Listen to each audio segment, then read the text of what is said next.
Welcome sa Tagalog Manhwa Recap. Ngayon ay makikitang tuwang-tuwa si Zhang Zuan dahil nakuha niya na raw ang lahat ng kailangan niyang mga pil. Mapapabilis na raw ang pag-improve ng cultivation ng kanyang mga mag-aaral. At nakarating na nga siya sa kanyang classroom. Maya-maya pa ay nakita niya si Wang Ying at tinanong niya ito kung nasaan daw ba ang iba. Makikita namang tila nahihirapang sumagot si Wang Ying. Medyo nainis naman si Zhang Zuan nang makita ang reaksyon ni Wang Ying at napasabing ginagawa niya raw ang lahat para mag-improve ang mga yun tapos hindi raw nagpa-practice ang mga ito. At tinanong niya si Wang Ying kung saan daw ba nagpunta ang mga yon. Maya-maya pa ay dumating si Taba at sinabing kailangan niya raw ang tulong ni Wang Ying mayroon dong nagaganap na labanan. Ngunit nagulat si Taba nang makita niya si Zhang Zuan. May nagaganap na laban tapos humihingi ka ng tulong, sambit naman ni Zhang Zuan at tinanong si Taba kung ano raw ba ang ibinili niya mag-practice sila, o maghanap ng gulo. Medyo natigilan naman si Taba nang marinig ito. Dinagdag pa ni Zhang Zuan na kakatuto pa lang daw nila ng kaunting mga skills tapos naghahanap na ng gulo ang mga ito. Pakiramdam daw ba nila hindi na nila kailangan si Zhang Zuan? Sumagot naman si Taba na hindi raw ganoon.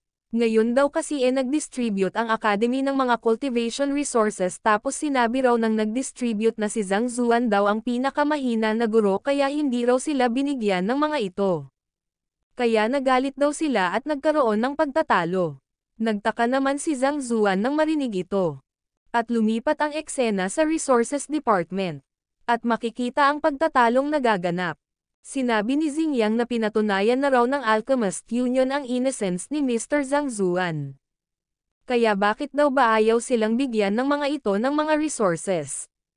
Innocence, panunuya naman ng isa at sinabing mayroon daw bang official documents o kaya announcement na inilabas.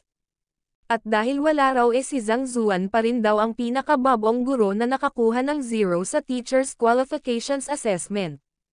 Kaya masasayang lang daw ang mga resources kung ibibigay nila ito. Kung gusto raw ni Xingyang naman isisihin daw nito ang sarili niya dahil sa paghanap ng maling guro. Sinabi naman ni Zhao Yan na kahit na raw walang official document na inilabas lahat naman daw ng guro ay qualified na makakuha ng breath forging pill. Kahit pa raw ang teacher na mayroong pinakamababang score. Kaya wala raw ito sa posisyon na hindi magbigay. Sinabi naman ng kupol na tama raw si Zhao Ya. Ngunit mayroon din dong conditional rule na ang mga mag-aaral daw na walang value ang cultivation maaari raw nilang hindi bigyan. Hindi raw nila sinunod ang arrangements ng Office of the Academic Affairs tapos pumunta pa raw sila rito upang manggulo kaya tama lang daw natanggihan niya ang mga ito. Nainis naman si Zhao Ya nang marinig ito. Ano may problema ka? Sige sambit naman ng kupol. Maaari raw nilang i-challenge ang kanyang mga mag-aaral sa isang dueling platform. Kapag natalo daw nila ang kanyang mga mag-aaral ibibigay niya raw ang mga resources. At maging ang breath forging beads ay ibibigay niya rin daw. Normally daw ang mga guro ay nakakatanggap lamang ng breath forging bead isang beses sa isang buwan. Ngunit kapag hinamon daw nila ang kanyang mga mag-aaral at natalo nila ang mga ito magbibigay daw siya ng 3. Student dueling platform, pagtataka naman ni Xingyang. Sinabi naman ni Zhao Yan na ito raw ay isa sa mga paraan upang meresolba ang pagtatalo sa pagitan ng mga mag-aaral. Ito raw ay pangalawa lamang sa teacher dueling platform. Ang rule daw ay kailangang hamonin ng isang mag-aaral ang mga mag-aaral ng isang guro. At kapag natalo daw nila ang mga mag-aaral kailangan dong humingi ng tawad ng guro. Sinabi naman ni Liu Yang na mahirap daw ito para sa kanila. Ngunit kung mananalo raw sila makukuha daw nila ang breath forging bead para kay Zhang Zuan. Tama iyon, sambit naman ni Xingyang. Marami na raw nagawa si Zhang Zuan sa kanila at hindi raw ito humihingi ng kapalit.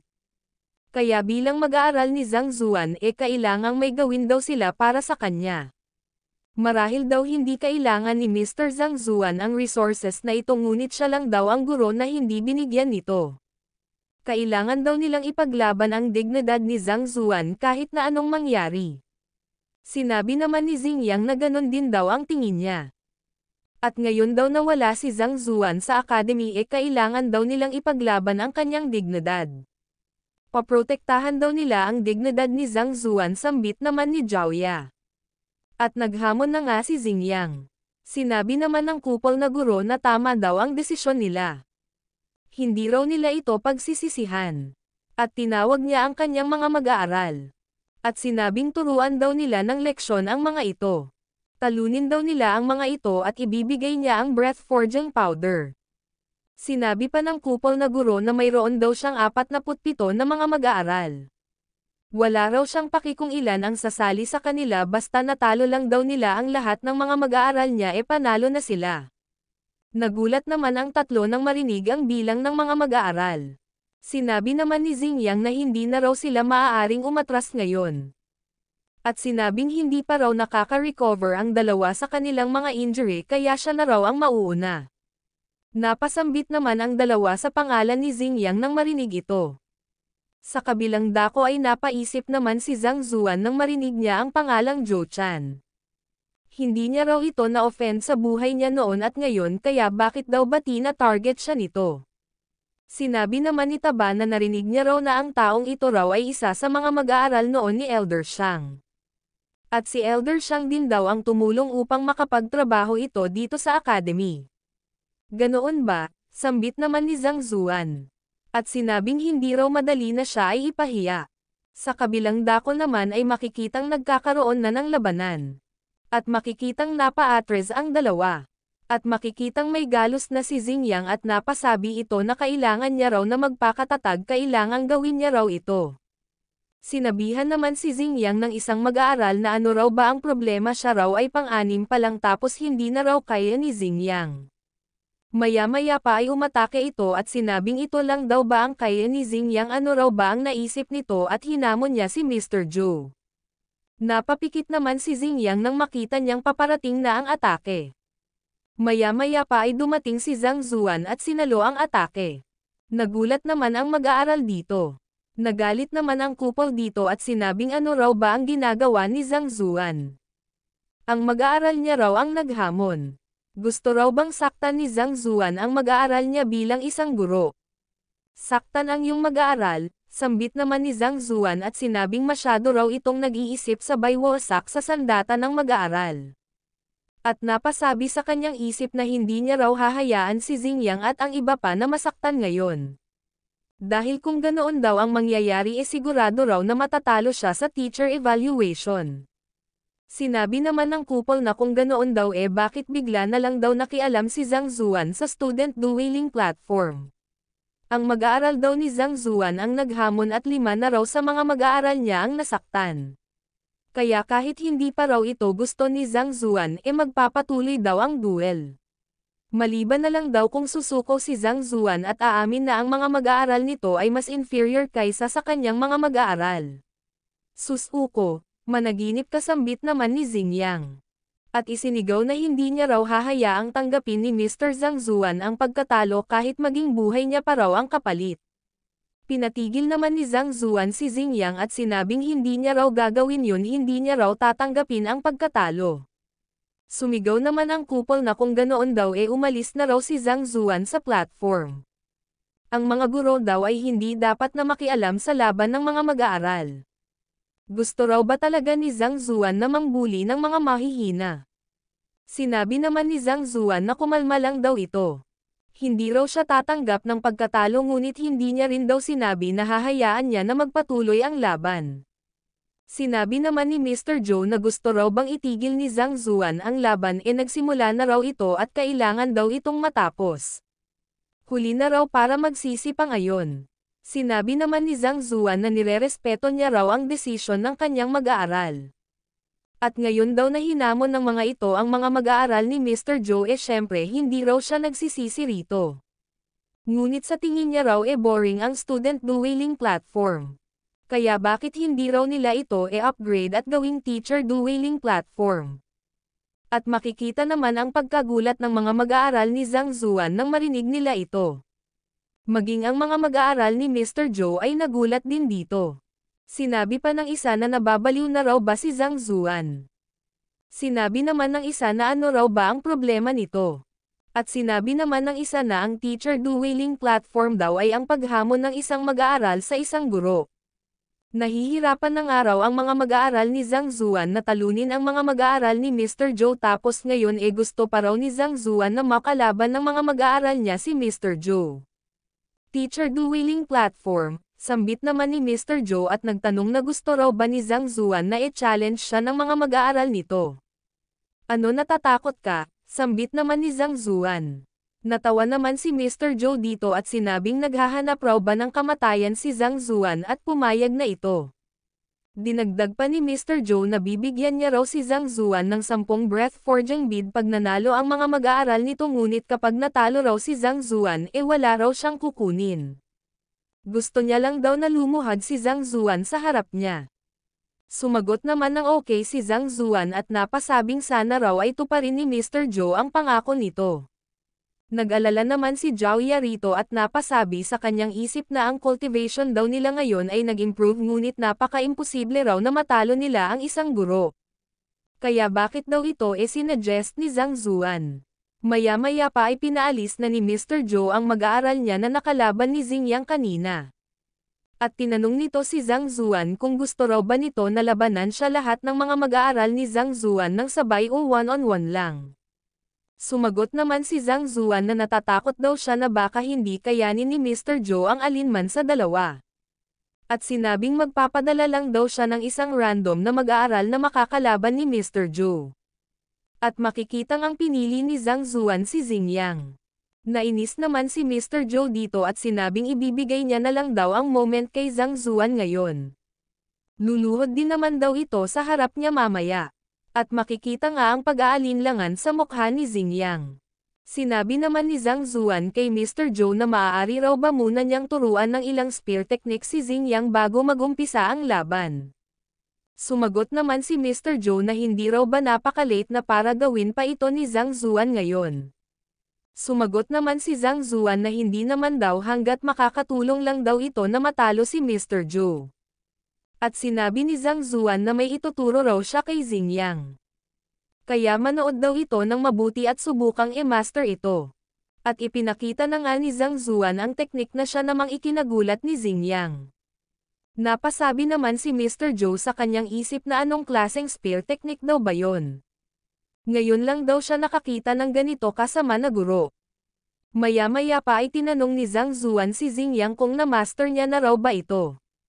Napaiyak namang sumagot si Xingyang ng oo at sinabi sa kanyang isip na na-master niya na raw ito noong unang hawak niya pa lang daw ng sibat nung 5 taong gulang pa raw siya. At tatalunan niya raw si Mr. Zhou sa move na ito, seryoso daw ba si Zhang Zuan? Napasabi naman si Zhang Zuan ng good, talunin daw ni Xingyang si Mr. Zhou sabay tapik sa balikat nito at makikita ang chi na ibinigay ni Zhang Zuan.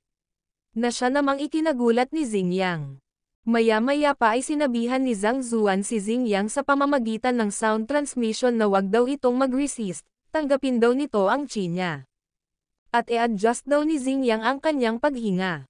Dinagdag pa ni Zhang Zuan na ipinapasa niya raw ang kanyang chi revolving method ng spear techniques kay Xingyang. At makikita nga ang paglabas ng chi ni Xingyang at napasabi ito sa kanyang isip na napaka-advance daw ng ibinigay ni Zhang Zuan na spear technique. Kahit ang ordinaryong atake lang daw nito ay napakalakas na. Sa pamamagitan daw ng cultivation na ito, dinagdag pa ni Zhang Zuan na wag daw mag-alinlangan si Xingyang. Tanggapin daw ni Xingyang ang method na ito at i-match niya sa kanyang spear technique. Iiwan lang daw ni Zhang Zuan ang chi niya sa loob ng katawan ni Xingyang. At magpanggap lang daw ito na pagod at kapag umatake daw si Mr. Zhou talunin niya raw ito sa isang tirahan lang. Sumang-ayon naman dito si Xingyang.